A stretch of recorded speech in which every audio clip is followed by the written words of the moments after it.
Welcome once again to Celebrate Corner, a show that looks at all things bariatrics from the perspective of a patient and a dietitian.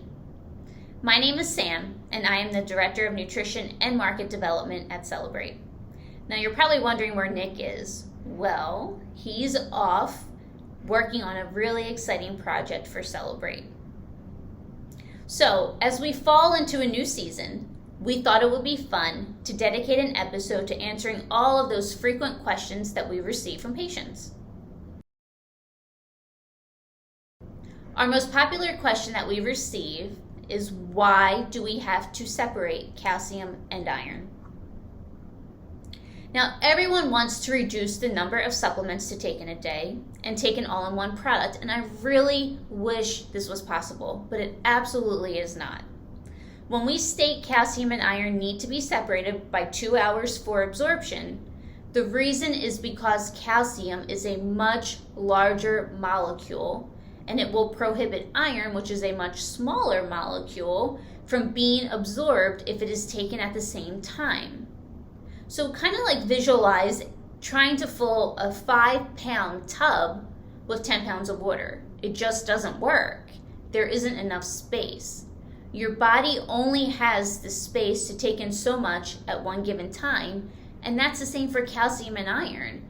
If you only have so much space and you have a molecule that's this size, you don't really have a lot of room left over for all that iron that you need as well, depending on your procedure, your age, your gender, and other comorbid conditions that you may have that are individualized pertaining only to you. So it's so much more complicated than just being able to make an all-in-one. There's other factors that play into the absorption of calcium and iron.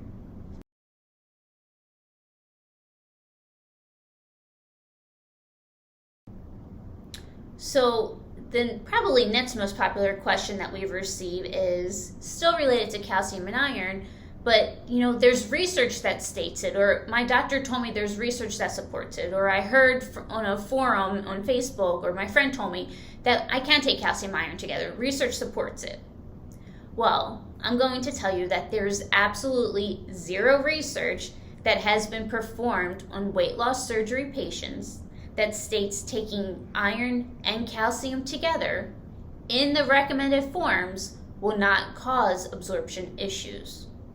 So, if you ever attend a conference and someone is trying to convince you to purchase a product that contains calcium and iron together, or they state they have research to support it, run for the hills.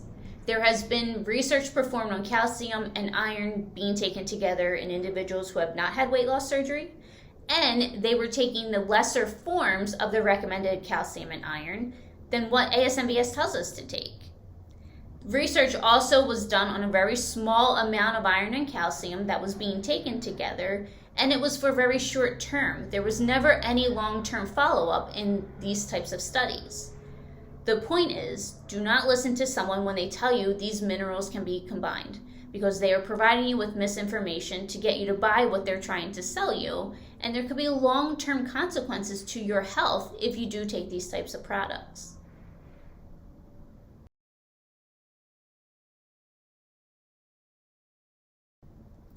Now, another popular question that we get asked are about probiotics, and are probiotics helpful, and when should I take them? So yes, absolutely, probiotics are very helpful for our gut microbiome, the stuff that keeps our bellies happy. However, when shopping for a probiotic, it is really important to make sure that prebiotics are also included in the product. Prebiotics feed the probiotics to keep them alive and healthy. If you take a probiotic without a prebiotic, it is essentially useless and not providing any benefits because the probiotic is not being supported. It would be like trying to drive a car without any gas in the tank. Now, there are many probiotics out there that are being marketed to weight loss surgery patients specifically, but I really encourage you to shop with caution because most of these do not include prebiotics in them and they are very expensive. The best time to take your probiotic is immediately after you eat.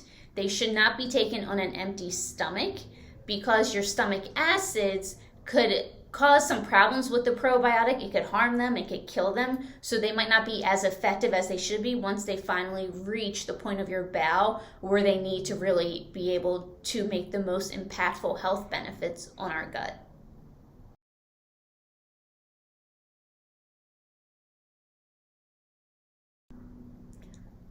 So another really common question that we are asked is whether you can take both doses at the same time in a product that says they're split dosing, or you have to take it 2 or 3 times a day.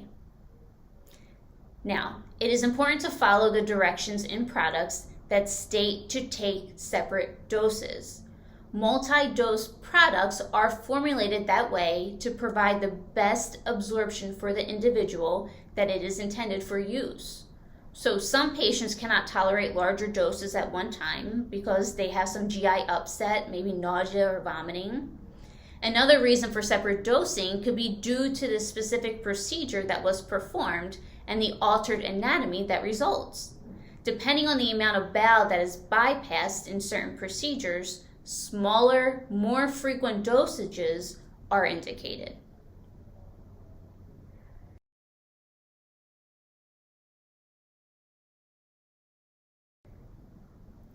And a really popular question that we're received based on our specific products is people asking us to explain the difference between our Celebrate One and our MultiComplete products. So our Celebrate One products contain all of the vitamins and minerals in a single dose option. Patients just need to add calcium. This product is available in 3 options: without iron, 18 milligrams or 45 milligrams of iron in a once daily chewable or capsule form. This product could be best for sleeve or bypass procedures, but make sure you check with your provider to make sure it's the right supplement for your needs, specifically iron. Now, our MultiComplete contains all the vitamins and minerals in a 2 per day split dose option. Patients also just need to add calcium. This option is perfect for the patient who is sensitive to higher doses and needs to split dosing for better tolerance. Now, I hope these answered some of your common questions you may have. Please jot down more questions in the comments section, and maybe we'll do another episode if you enjoyed it. But I thank you for watching, and thank you for celebrating.